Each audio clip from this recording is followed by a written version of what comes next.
the money. That's what I always say. You always follow the money. Yeah. This is Follow the Money with Mitch Moss and Pauly Howard on VSiN. Welcome in. We're live in downtown Las Vegas from the Circa Resort and Casino. Busy hour coming up in 15 minutes. Former NFL GM Mark Dominic, now on VSiN by the Books mornings here on the Vegas Stats and Information Network. Very strong on who is the better team in the Super Bowl. We have door one or door two at the bottom of the hour. And here we are going to get best bets at the AT&T Pro-Am, Pebble Beach, with our buddy Indy Jeff Sealey. He is on the Progressive Guest Line. You can follow him on X. He is at Cupmaker Jeff. And the Cupmaker podcast is coming back in a couple of weeks for the Waste Management. Good afternoon, pal. How are you today? Hey, fellas, doing great. Looking forward to a fun week. We've got some finally a signature event here, so we got a good field and should be a fun tournament this weekend. Only an 80-man field, which is cool. So that means there's no cut. I'll begin with this, and we talk about like course form, recent form a lot when it comes to golf. Well, when you look at the course form here, nobody has been better than Jason Day. 7 top 10s since 2015, 8 top 10s since 2013. Also 5 top 5s in that time. Well, you can sprinkle in a 6th and a 7th as well. I notice here looking at your notes that he's not on your outright winner card anyway this weekend, but how do you want to make a bet with Jason Day this week? Yeah, listen, Jason Day is a very reasonable play, and I actually bet him top 20. I'm not going to talk about him now, but I did bet him top 20. And you're right. I mean, he's rounding into some good form. He's got a 3rd and a 6th in his last 4 events to go with, 2 more inside the top 40. So Day certainly has good form. T6 here last year. With Day, it really comes down to, is the putting all the way back? But this is going to be, for all intents and purposes, as Jordan Spieth famously called it, a dart throwing contest added with some putting mixed in. So it's really going to be, how is this putting? And frankly, Day's putting isn't there yet, or I'd be all over him. So at the Farmers, the American Express, and the Century, even though he finished T3 at the Amex, he lost strokes putting. He's lost strokes putting in 3 straight tournaments. And until I see him turn the corner on that, it's going to be hard for me to bet him to win. But based on course history, even where he's finished lately, I think he's a decent top 20 play. I just can't get him on the outright market yet. Do you foresee any rust with Scheffler, or he just comes back in no problem in another top 10? Guys, it's interesting. So I'm considering him. So like DraftKings, for example, has a 3-ball matchup, Scotty and Rory and Morikawa. Morikawa has obviously played more than the other two. And I'm looking at it, and I'm seriously thinking of playing Scotty in that matchup just at -115. I don't think Rory, frankly, has much of a chance here just because his biggest strength is his length, and playing at Pebble completely eliminates that. So I look at this as a Morikawa versus Scotty matchup, and if I can get that matchup at -115, I really like it. So I'm probably going to play Scotty. I'm going to play him in some matchups and situations like that. I doubt that I'm going to play it for much money, and I'm not going to play him outright or anything. So I'm going to take a little bit of a wait and see, but I am going to play that matchup just because I still think he's going to be in a better spot than Rory. All right. Well, what do you make, by the way? You brought his name up, so I'll ask you, what do you make of the number this week for Hideki Matsuyama? I'm looking at the odds board right now. 23-1 here at Circa. DraftKings around 22-1. He's behind. He already won this year. Already, he won the opening event of the entire season. He's behind guys like Cantlay and Abear, who fell apart this past weekend. He, just ahead of Sungjae Im. What do you make of his number this week? I'm really surprised that his number is as high on the board or as it is, and 22, 23-1. I like him a lot. Look, you could argue he's in the best form of anybody coming into this event. And, look, you've always got the issue of him withdrawing with the back. That's a constant thing. You know that going in. Mm-hmm. But what we do know is he can also get streaky hot. He's gained an average. Guys, this is crazy for me to say. He has gained an average of 3 strokes putting over his last 3 events. Putting. And you add to that over 5.5 strokes on approach. We're talking about a tournament that is basically, like I said, you're throwing darts and turn it into a putting contest. Hideki is putting very well. His irons and wedges are as good as anybody's right now. I think he's a tremendous bet at 22-1. And you can find him 2-1 in the top 10 market. Another one I'm very interested in this week. So I like Hideki a lot. I'm going to play him and matchups, and certainly like top 10 and outright as well. I think Hideki's a strong play this week. How about mid-tier? And you love this guy at his price, what he's at. Take it away. Yeah, guys, my favorite play this week, I'm all in on Taylor Pendrith. I think he's 55-1. You can find him as high as there. I made a very solid bet on that. I sent you guys, and really he models out better than anybody. The best in this field model-wise. His current form is incredibly strong, having finished 14th or better in his last 5 events. Finished 7th here 2 years ago, and it feels like everything is really coming together for Pendrith. I'm locking him in all my DFS lineups this week. He's my one-and-done pick. He's my ride or die this week. I like, if you want to go a little safer, I can see playing him. He's plus 350, top 10. I think that's a great bet. Top 20, you can find him plus 150. I like that a lot. So I think Taylor Pendrith is easily my favorite play for the money this week. And it's funny, guys that I always play have been winning weeks when I don't bet them, so I'm not missing this week. We had Straka a few weeks ago win, Harris English last week. I'm not missing Hollywood Hoagie this week. I play Tom Hoagie all the time, and here we have him 80-1, finished 29th last week, was T8 at the Century a few weeks ago. Guys, Hoagie is a former winner here, and he has 2 more top 12s to go with that. So ton to like about Hoagie with current form. Mitch, you mentioned course history, 80-1, absolutely worth some piece of money on the outright. And guys, the fact that you can get Hoagie better than 2-1, top 20, I think is fantastic. So I like Tom Hoagie as well. I'm not missing out this week. I'm in on Hoagie. You're going to ladder these guys as well. You're talking about 55-1 to win it outright, 80-1 to win it outright with Hoagie.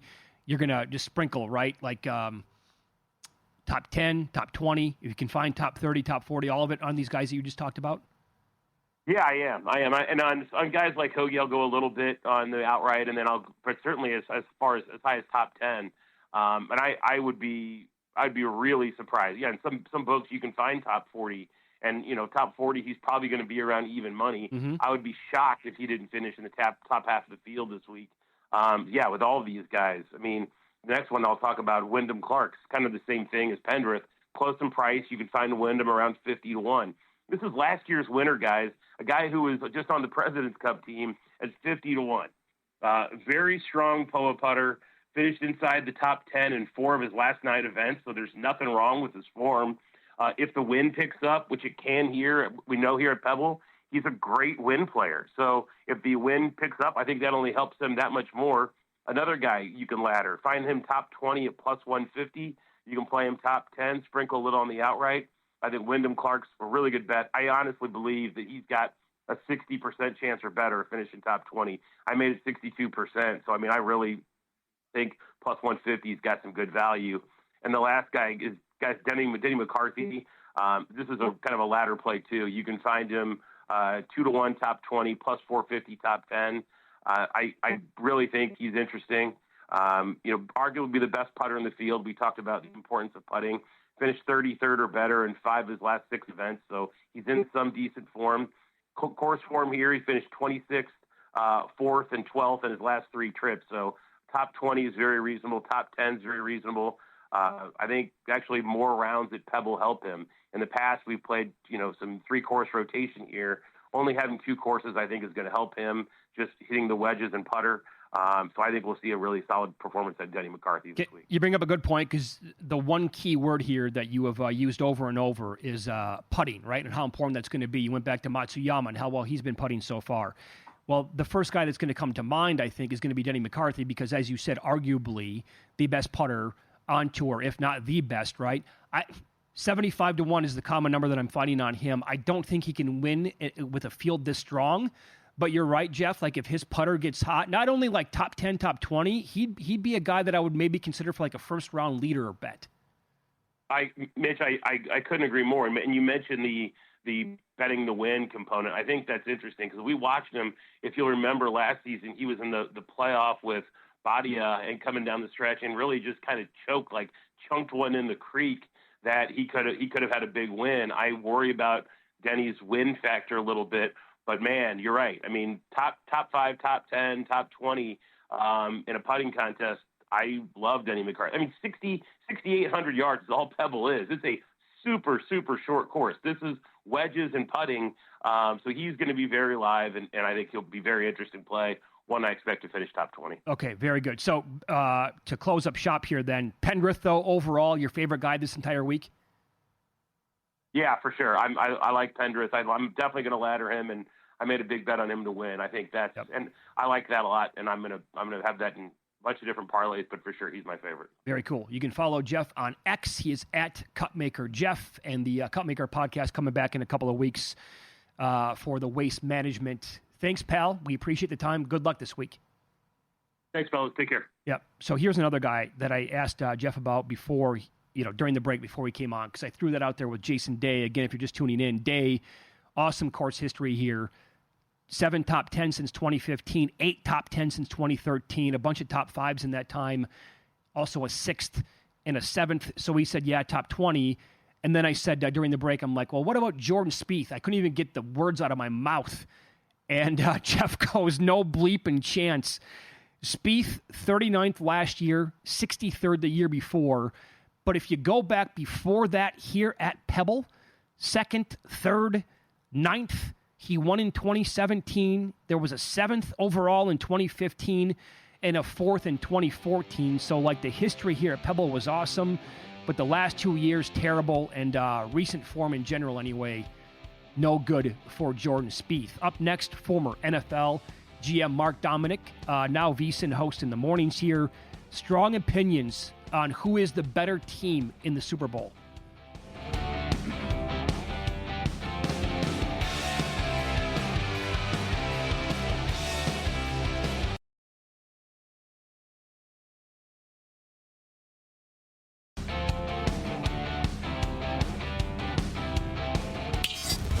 This is Follow the Money on VSiN. Super Bowl 59 coming up. Not this Sunday, the following one. Y'all know that. Chiefs remaining a small favorite over the Eagles. A rematch of 2 years ago when the Eagles were favored in that game. The game flew over the total. The Eagles blew their chances so many times in that game right before halftime. The fumble, the scoop and score. I think they were going to win the game without that. Right? And I think this Eagles team is better. They have Saquon Barkley. I think they're better overall on defense. I do think Jalen Hurts was better then than he is today. Because I will throw in the fact that, is he still... He looked good, really good, against Washington. Was he close to 100%? Maybe not. He's got 2 weeks to get better. I know that, but he really played at, an MVP level 2 years ago. He has not been that same guy this year overall. The defensive line for the Eagles, awesome. They have done such a great job in the draft over the years, free agency as well. Overall, outside a quarterback, head coach, maybe a couple of other spots, kicker for sure goes to Casey. Don't you think the Eagles are the better team? Yeah. The other thing, too, though, is I go back to what I said yesterday about those comments that Hurts made after the game about Sirianni finally stopped being conservative and let me go and took the straitjacket off. Yeah. Because that's also... Now, he was hurt in the second half against the Rams, but also it comes down to why you would, if you were playing conservative and run the ball and doing the safe stuff, and then you opened it up, maybe it comes back on Sirianni. But as we've said, though, who has the best A game? And that's Philly. So with what they've done in key spots to win 15 of 16, went to Cincinnati and crushed them, went to Dallas and crushed them, went to the Rams on that Sunday night game and buried them, went to Baltimore, trailed 9-0, and then led 24 to 12 before the touchdown with 10 seconds left. That might have been the most impressive win that they've had. Yeah, that was a great job by them. To do that on the road against the Ravens, again, how many teams could actually do that in the NFL? Huh? Not many. That's true, right. So between this nasty defense, the running game, and the wide receivers that you have, and you mix in Goddard, I think it's too much. Sirianni was correct about the abuse this guy takes, that all he does is win. So not a game manager. He can come out there, he can sling it, he can run it, and I think he could be the difference in the game in the Super Bowl. And I'd like to see that Hurts and that game plan show up. And I would just think, because they're waiting, I would think Kellen Moore is going to be the next coach of the Saints. But also Kellen Moore can show off, too, in the Super Bowl with his bag of tricks. I mean, you have to be concerned about the Chiefs' rush defense. Damn right. I mean, that's Captain Obvious checking in because it's the Eagles' offensive line and then Saquon Barkley. But it's not just based on that. It's going back and looking at what this defense has done or allowed the last couple of weeks and even before then. How'd they allow Joe Mixon to be that effective on a bum ankle in that game? And he was gashing them he averaged 5 yards per carry, and it was like automatic for him. The next game, last Sunday, Buffalo made a major mistake by not giving James Cook more touches. 13 for 85. He was the best Bills player on offense. That touchdown that he had leaping over on fourth down. Mm-hmm. That was incredible. That was like love for Notre Dame when he was all banged up against Penn State. And he somehow got into the end zone, which was awesome. So, I mean, quarterback, yes, absolutely goes to the Chiefs. Andy Reid's a better coach. And I guess when you think about it, like your whole point and why you're going to be maybe, I guess, parlaying the no defensive or special teams touchdown is because Philly doesn't turn the ball over. Chiefs, same thing, basically. They did against Buffalo, but that's pretty much it. Oh, well, yeah, 1 in 9 games. That was, Sure. Ended the drought. Which team, though, do you trust the most not to make the big mistake? To me, that comes down to I would have to be in the favor of Mahomes and Reid. Yeah. And the Chiefs. Can I include a special teams play in there, too? If you're talking about a missed kick by Elliott? Any of it, yeah. A missed kick, a missed extra point, a long field goal miss that gives the opposition great field position, just what Sirianni did Sunday. Can't believe he tried the 54-yarder. Or, the Kansas City already had the long kickoff return to start the Houston game, led the points, and maybe they could do it again. But I'm telling him, I am not messing around. I am telling him you were kicking it through the end zone. And if he doesn't have the leg, get someone else. Sure. Because you're not losing the Super Bowl because Elliott has a bad leg. Right. You're not doing it. Well, that's again, another clear edge here that goes to the Chiefs. Harrison Butker is way better than Elliott. Yeah. Butker is maybe, along with Aubrey, the second best kicker in the NFL. Yeah. I don't trust this guy in an extra point. I don't care if the game's indoors. No. I can't. Can't do it. So that's 2 against the Rams, and then he blows the 54-yarder. So what do you want to do then if let's say it's 4th and 4 Philadelphia from the Chiefs' 35-yard line, 37-yard line? That's easy. Go for it. But that's too long to do the tush push. Yeah. You're not going to do it from 4th and 4. But I could do something right there to Goddard. I could run with Hurts. I have so many options, even like they did against the Rams. The slant to Brown. That was stealing, too. He's so damn big and physical, and so how good he is. He can do stuff to Smith with all the weapons.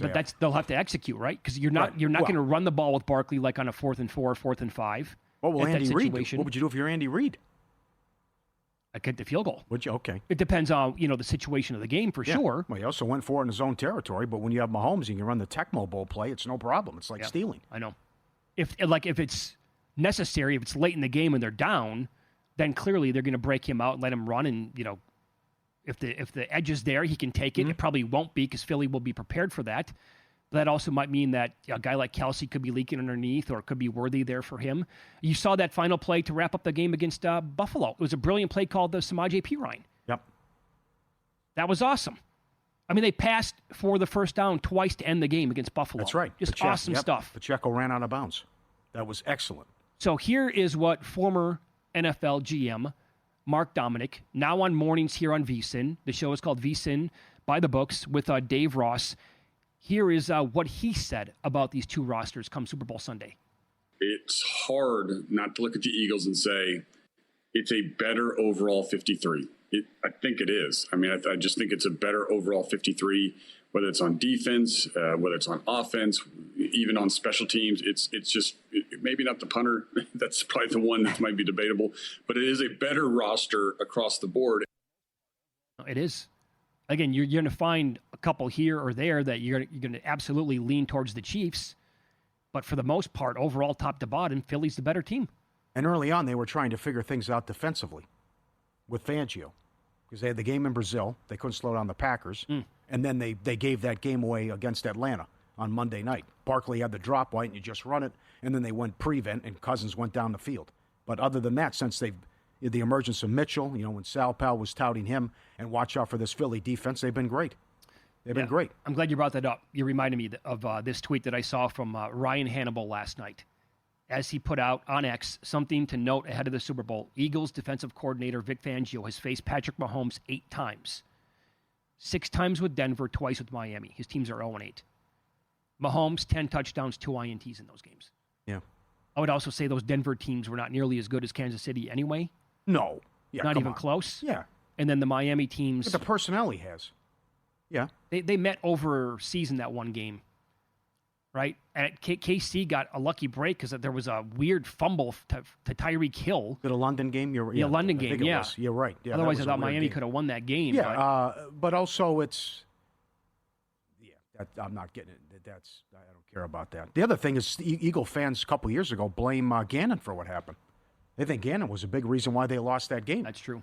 You know, he had his mind elsewhere, and the game plan stunk, and they couldn't get the stop. It's a much better defense this time around, and I trust Fangio over Gannon as well. But then again, the thing you have to handicap is the big call going to go the Chiefs' way because it does every single game? Yeah. Now, I know the Eagles are the best team defending tight ends overall in the NFL. But also... Worst team. No, the Eagles. Oh, sorry. The Eagles. Yeah, they allowed the fewest yards per game to the tight end position overall in the regular season. But in this game, with how talented their secondary is, are you going to be able to trust guys like DeAndre Hopkins and Juju to come up with plays here? Maybe you can with Hollywood Brown and Xavier Worthy. A play, yes. I think that's a tough question, but I think you saw it Sunday, though. You had Hopkins. Also, you're not going to play off him, though. What was Buffalo doing with the cushion? I know. That was stealing. You can't do that to Mahomes. I wonder if this is going to be, again, what I just said about the tight ends is a fact. Yeah. But I just wonder if this is going to be more of a Kelsey game than what it was against Buffalo. Because, again, the cornerbacks for the Eagles are just outstanding. I don't know. And that goes back to Belichick and Brady. Every game's different. Every opponent's different. The game plan's going to be different. Right. This week it might be Moss and Welker. The other game we might be White and running and other stuff, right? You never know. Think about that with the Chiefs. The Houston game plan was completely different than what we watched against Buffalo. Totally different. Yeah. Well, they took him away. And now it's okay. Well, then they took him away. And now we got to throw it to the other guys. Ready to try something different? Sign up, start playing the ponies on First Bet. First Bet US based, offers wagering on hundreds of races every day across the country and around the world. Sign up firstbet.com. Promo code VSIN200. Claim a 20% rebate for your first 60 days, up to $200. Head to firstbet.com today. Door number 1 or door number 2 is up next. We will discuss different prices on Super Bowl MVP numbers compared to money line bets to make on the game, and more on the New York Knicks. They have a similar number to win their division as they do to win the East. That's next here on VSiN.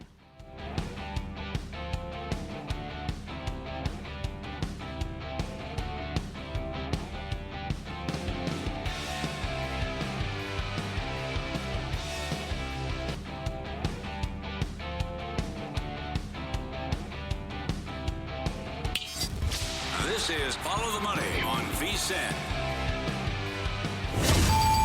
It's time to play everyone's favorite Follow the Money game. Live from the VSiN studios. Hey guys, you ready to let the dogs out? This is door number 1. New high score! What does high score mean? New high score, is that bad? What's that mean? Did I break it? Or door number 2. Get nothing! You lose! Good day, sir! Here's Mitch Moss and Pauly Howard. This game, the Super Bowl, is always talked about from every imaginable angle over 2 weeks. So we need to spend a little bit of time anyway on the MVP for the game. Door number 1, Pauly, a quarterback to win the MVP, minus 220, or door number 2, any other position, plus 155. Door 2, there's too many candidates here. And I know the history plays into it, and plus can you envision a scenario the Chiefs win and they don't give it to Pat? I agree with some of our listeners and viewers that this could be an ugly game, and you have the ultimate home run hitter there with Philadelphia, where what if Barkley runs wild? And I would definitely be concerned if I'm a Chiefs player based on what Mixon did, as you said, and what Cook did. So that this guy could go for 170, 140, couple scores, absolutely. And not to mention, now the thing with Hurts is he figures to have some rushing touchdowns or do something on the ground, right? Because he would have been the MVP if they won 2 years ago. He was awesome. But then it goes back to, does A.J. Brown have a good game, huge game? Who gets the credit? Is it Goddard? Is it, but I still think it's Barkley. But if it is an ugly game, I'd be surprised if it was low scoring, but I could see it playing out that way. I still think you have the defensive player angle that could happen here. Okay. Crazier things have happened. I'll expand on this coming up in about 2 minutes. Door number 1, Patrick Mahomes, Super Bowl MVP, plus 117 was the best number I could find, or Chiefs on the money line minus 125. I'm not getting enough bang for my buck. Door number 2. I just think it's Chiefs in a big game. They'll find a way to win. I would hate myself if I bet if I bet the MVP instead of side. And then they won the game and he didn't get the MVP. He didn't get it. Yeah. Okay. Yeah. That's a fair angle. Because you never know. Kelsey, again, there's some star players here, right? Kelsey could have a monster game. Something could happen to your Butker ticket. He could have won it last year, too. If that game doesn't go to overtime last year like it did. It's just funky. Weird stuff happens in Super Bowls. It does. Last one here. Then Saquon, door number 1, Barkley to win the MVP at 3-1, or the Eagles on the money line at around plus 105. I would also go door 2 there, too. I want more bang for my buck. Now, it goes back to what's an average game for Barkley. It goes back to what Washington said. We want to contain him. What's contain? Not what they did. Right. Yes, right. Or is it, maybe it's this. See, why only 15 carries, though? Were you surprised how many times Hurts threw the ball? I didn't expect that. But they didn't need Barkley anymore. Yeah, well, also the turnovers, too. But if it's a clean game and maybe they're beating them through the air, maybe Brown has a big game, maybe Mahomes turns it over, maybe he only goes for 95 yards and a score, and that's not good enough. Okay, so then what about my idea? Because you brought up the prop. I want to see a number on Hurts, Mahomes, Barkley to win the MVP versus the field. And those three might be like minus $5 in that range. So then how about this for an angle here? I know you're kind of going the other way here, but if you bet a quarterback to win the MVP at minus 220, and then you bet Barkley at 3-1, and made it so you made both bets, only 3 guys could win then, Mahomes, Hurts, Barkley, and you could sprinkle out your money guaranteeing yourself some cash. You'll get burned and toasted if then, under your scenario, it's a defensive player or a kicker comes in. Yeah. But those are the 3 most likely guys to get the award. I don't know. Go back. I mean, didn't you think Denver, Carolina? Denver, Carolina had a chance to be high scoring? Or that? No. I bet alt-unders throughout that entire game, yeah. But to think that Cam Newton would look like that, though. Oh, he did nothing. And then you got defensive They player had one loss that year, and I want to say highest scoring team in the NFL, yeah, right? They were great. And they pummeled Arizona in the NFC title game. Yeah. And they just got they were absolutely unstoppable. Smoked. But it's, again, strange things happen because you go back, remember Brady, those teams, they never scored in the first quarter. Oh, I know. Every single Super Bowl, they couldn't score. Yep. Like, how can that be? Mm-hmm. But it could also tie into voters and trying to handicap the human element. I don't know what the right price is for a team on the losing team to get it. 25-1, probably not enough, but it goes back to you're not going to get enough people to do that based on how people think. That it's happened before, but we've seen it time and time again where this guy's got to get it. You got to give it to LeBron. He doesn't get it. I know. People would lose their minds. They wouldn't know how to react to that. I want to see it, quite honestly. I want to see a player, like maybe in this case, where it's the Chiefs win 17-16, Barkley goes bonkers in the game, and the voters are going to tell us, sorry, he was the best player on the field. He deserves the MVP on the losing side. Door number 1, enjoy excellence as it's happening, or door number 2, piss and moan. This is not directed at you. You look at me like it's I'm taking a shot at you. I'm not. Is it a Chiefs question or in general? I would say in general. Okay. If it's Chiefs, you can tie it's definitely door 2 if it's the Chiefs. No, you can tie in Michael Jordan, LeBron James, the Patriots, the Chiefs now, what we're about to see probably with the Dodgers. Oh, boy. Golden State with Kevin Durant. I could not get enough of it. I loved watching those teams play. I no answer. It depends on the circumstance and the situation. You like to pick and choose. Well, no, it's different, though, because the Golden State teams, I guess it was unfortunate how it happened, but that was beautiful basketball. And that was the highest power-rated NBA team I've ever seen. Yeah. It wasn't fair. As good as Curry, as best shooter ever, now you get Durant, you can't stop him. Patriots, I understand what happened off the field and the allegations, and some stuff was proven, although Deflategate was nonsense. But I enjoyed that. This, I can't stand with Kansas City. It goes back to the officiating as well, and every break goes their way. The Bulls, Jordan, I love that, but I understand people that were anti-Chicago too, but I love that as well. But it also wasn't that, and again, we get lost in this stuff. It's the only, who doesn't like offense? Who doesn't want to watch high-scoring games, and whether it's freak attack the basket, Joker, go for a triple-double. What you get everything you want right now in the NBA. It wasn't entertaining watching Michael There was Jordan. no pace. They were ugly games. It was molasses basketball, caveman basketball, no creativity, no imagination. Nobody could None shoot. of it. None of it. But it got record ratings. Because for one guy, no one could shoot. You're right. I remember, so Jordan was around in what? He came out in 84? I remember probably mid-80s when he was starting to really take off. I can recall asking my dad when we were watching like a Bulls-Bucks game, I said, Dad, if Michael Jordan is so good and he's the best player in the NBA, why does he get so many calls? He doesn't need the help. Like, I don't know any better. I'm a 10-year-old kid. He would go to the free throw line every trip down. I'm like, this sucks. I hate this. He's so good. He doesn't need the help. Mm-hmm. I will say this. If he played today, though, he'd average 45 a game.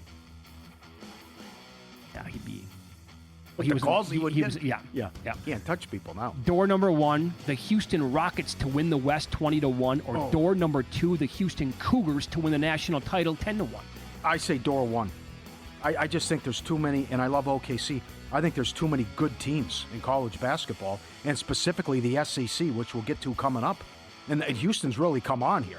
After, they played 3 good non-conference games, they lost them all. That's correct. And then, now they're undefeated in league play, and their average win is by 18 points per game or something. So, it's hard, though. Weird stuff happens in March. Look at that team that lost to Miami. They were awesome. They were But incredible. Miami couldn't miss. Yep. But I'd have, even though I like Udoka, I just think this Rockets team, it could be something special here. And if there's a key injury, the door's open. And they actually might be the second or third best team in the West. I think they might be. I got to punt on the Cougars as well. I just can't get... I know their That's offensive not numbers good this year are much better. I just can't do it. Well, the other thing, right now they're a 3 seed. Yeah. They're 3 in the net. But you got a lot of work to do if you're a 3 seed. You're going to have a tough game in the second round. Door 1, Knicks to win the Atlantic Division, plus 550. Door 2, Knicks to win the East, plus 550. They're a game back of the Celtics. How are those numbers the same? Well, that's bizarre. Oh. It's kind of like the Golden Knights thing, right when they came into existence. The price between winning the division and then winning the conference. I'm with you. I'd have to go door 1. I bet it again last night. They're a game back. And the Celtics, just whatever your excuse is, just they are not locked in. And they keep losing games, and some of them the bad teams. Sure. Yep. That's the big takeaway. You're losing to Toronto. You're losing to it's 12, 13-point favorites, 14. Door number 1, leftover dinner for breakfast, or door number 2, breakfast for dinner. Oh, door 1 all day. Love it. Did it yesterday. I went to Oscar's. Love that place. I got the steak and mac and cheese, and then I ate it this morning. I like breakfast too, but I don't want it. I don't want it late. The cutoff's probably noon, 1 o'clock. Really, I used to be big French. I could do French toast, pancakes, cereal, all of it. Yeah. Sausages, bacon, 5:30 at night. Oh, come on! Used to be my favorite thing. Oh, you're an animal. I can't do it anymore. Yeah. I give me the leftover dinner for breakfast cold. I don't even care. I don't even have to have a microwave or reheat it. Nothing. None of it. The next day, awesome. Mm-hmm. Huge fan. Big into that. Yep. Sandwiches, yes. Any of it, yeah, Big. for sure. Yeah. Pizza, of course. Another good one. Little steak, potatoes action. I don't care. Yeah. I'm game for all that. Well, we will hit the basketball card and bracketology observations, more on like Houston being a 3 seed, other teams as well, coming up on Follow the Money. It's VSiN, the Sports Betting Network.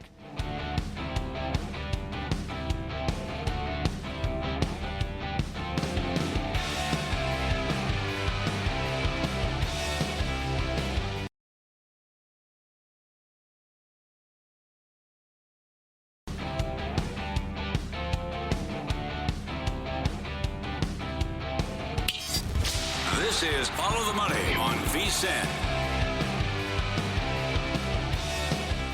Question for you, Pauly Howard.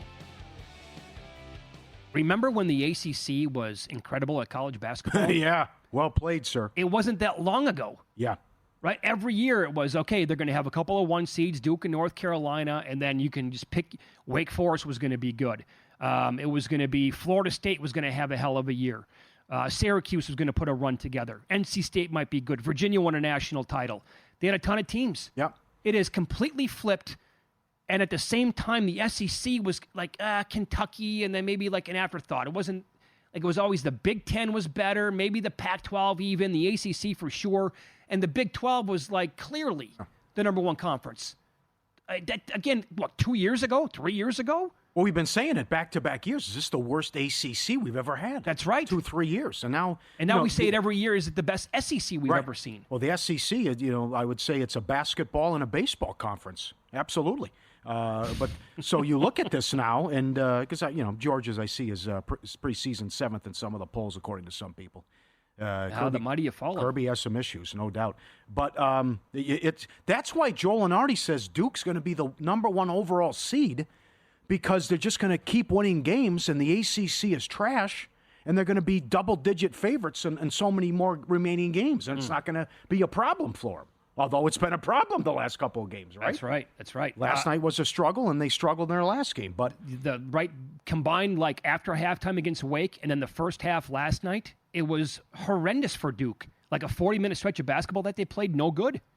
And they had to come roaring back, and it was never easy. They were gigantic favorites in that game last night. Yeah, 22 was it? Yeah.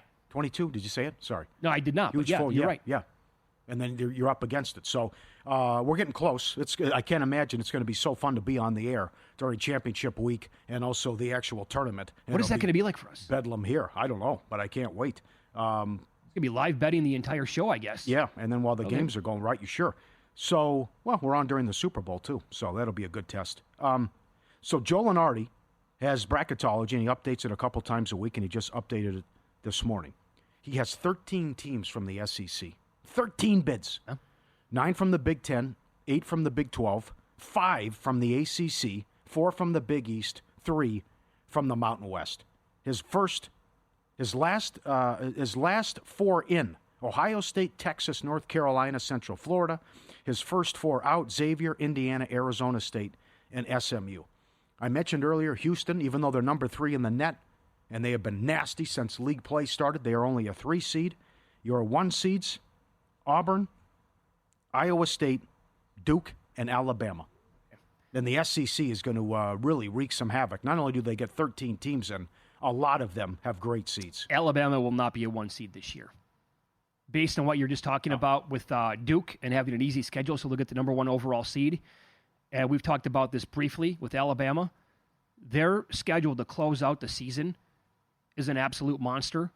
I don't consider Arkansas a tough game, but that's on the road at Texas, Auburn, at Missouri, Kentucky, Mississippi State, at Tennessee, Florida, at Auburn. That's how they close the year. If they somehow go like 7-1 in those games, forget about it. They'll probably be the number 1 overall seed. But that's I think 4-4, they'd take that right now. 5-3, they would probably say, yes, sign me up. Yeah, right. Yep. The other thing is if you're going to be a 1 seed, Joe Lenardi has Gonzaga on the 8-9 line right now. Oh, wow. I mean, remember how they started the season?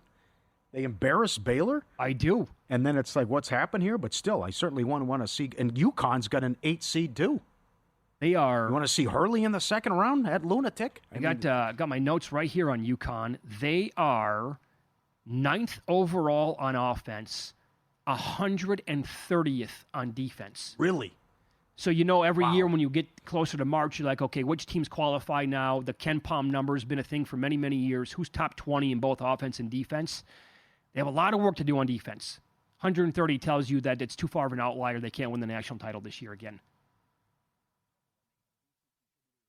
I got some other ones, too, here for you. Sure. Because I was listening to Primetime last night with Matt Humans and Jonathan Von Tobel, and they had VSiN contributor Aaron Moore on, who is very good at isolating teams and finding like future numbers and attacking and monetizing tickets in March.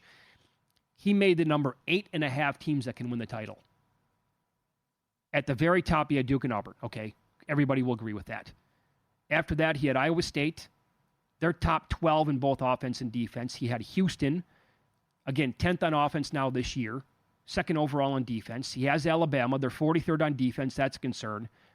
Florida on his list, 2nd overall on offense, 15th on defense. That's my biggest regret.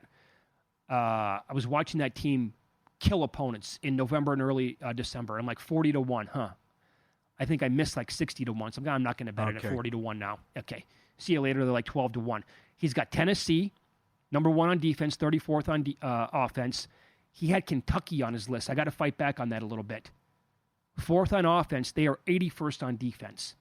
Lunardi has them a 3 seed. You think a lot of losses They are have coming. a lot of losses coming yet, Mm-hmm. including tonight. They're 11-point dogs now at Tennessee. They're missing Butler, and Carr is very questionable to go in the game. His half a team to win it, to make it 8.5, was Kansas. Fourth on defense, 31st overall on offense. I'm a little concerned about how this team is operating under Bill Self. Well, his history, though, too. He has some horrible losses in the tournament. Oh, absolutely he does. Really bad. But when he was remember last year, like a month ago, he told the media, I'm already looking ahead to next season. Yeah. Because last year was no good. And then he was assembling like this all-star, roster in the offseason with the NIL. And it's like, okay, they were number one in the preseason. Made a lot of sense. I can't get that loss against Houston out of my head over the weekend. How dumb they played down the stretch in the final moments of the game. Okay. It really bothers me. But I'll throw out a couple of other teams to consider based on KenPom numbers. Believe it or not, Purdue is on the list. 6th on offense, 22nd on defense, playing great basketball. They just absolutely murdered Michigan. I can't get there with Illinois, but they're 24th on offense, 12th on defense. Texas Tech has really good numbers. And Marquette, that's a team that Aaron Moore threw out there last night to make the Final Four. He was seeing 8-1. I think if you can find 8-1 in Marquette to make the Final Four, that's a really good number. Because they can make a run. They have enough talent, and Shock is the coach, obviously. Arizona's 23rd on defense, 15th on offense. I don't trust the coach, though, in March.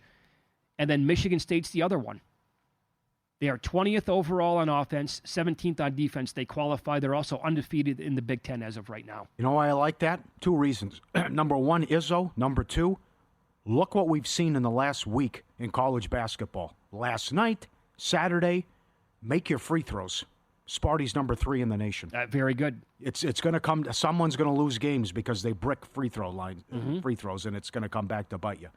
And I know that's something we always get into when the tournament starts. Wisconsin's number 1, Sparty's number 3, Oklahoma's 4, Gonzaga's 5. And a team I think that will win a game in the tournament, Cal Irvine is 6. 6th overall. Yeah. File that away. Cal Irvine get a 10-11 seed. I think they're going to take somebody out. I will say this about Sparty tonight playing Minnesota. That is in East Lansing, so the Spartans are at home. They're laying like 13 in this game. Totals around 140 or so. They are 8-0 in the Big Ten. The Gophers are 3-6, but all 3 wins have come in their last 3 games, with wins over ranked Michigan, ranked Oregon at home. They also won at Iowa. The best Big Ten team Michigan State has played was Illinois at home. They won 80-78. They did win at Minnesota by 18 back on December 4th. But now this number's up to 14.5. I will just point out, as good as Michigan State has been, the Gophers are suddenly playing like the best basketball of the entire year. All right, you heard Bachelari earlier. He likes Oklahoma. He likes Oklahoma plus the points. He likes Georgetown if he can get 5.5 against St. John's at 3:30. The G-Bank best bet. I've changed my mind on this during the show. This is available at DraftKings. This is Chiefs players with receptions, 8.5. I like the under. And it's a big deal because if you can find a 7.5, I'd actually lean over. But 8.5 under. Go for the middle. Yeah, but here's why. Because Noah Gray didn't have a catch Sunday. So It was Hopkins 1, P. Ryan 1, which was, you got lucky and fortunate, right? And also Kelsey did nothing. But remember what Zach Ertz did to Philadelphia. Is this more of a Kelsey game? And does Kelsey go off? So maybe some of these where you look, he had 1 catch, he had 1 catch, he had 1 catch. Is it going to work out that way? The more I think about it, and what Ertz did to Philadelphia, I think under 8.5 Chiefs to have a reception is the way to go. Best Bets brought to you by G-Bank, official bank of VEASAN. If you're serious about sports betting, need the G-Bank Visa signature card. Most credit cards treat sports books and gaming transactions as cash advances. Even when you put your own money on the card, G-Bank treats gaming transactions as purchases, so you're typically saving up to 3 to 5% on cash advance fees right there. You'll get a $250 bonus after you spend $1,000 in the first 90 days. VEASAN.com/G-Bank. Subject to credit approval. VEASAN.com/G-Bank. Up next, where does Saquon Barkley's season rank all time amongst running backs? He could become the first back in the history of the league to accomplish this in the Super Bowl. Details coming up next.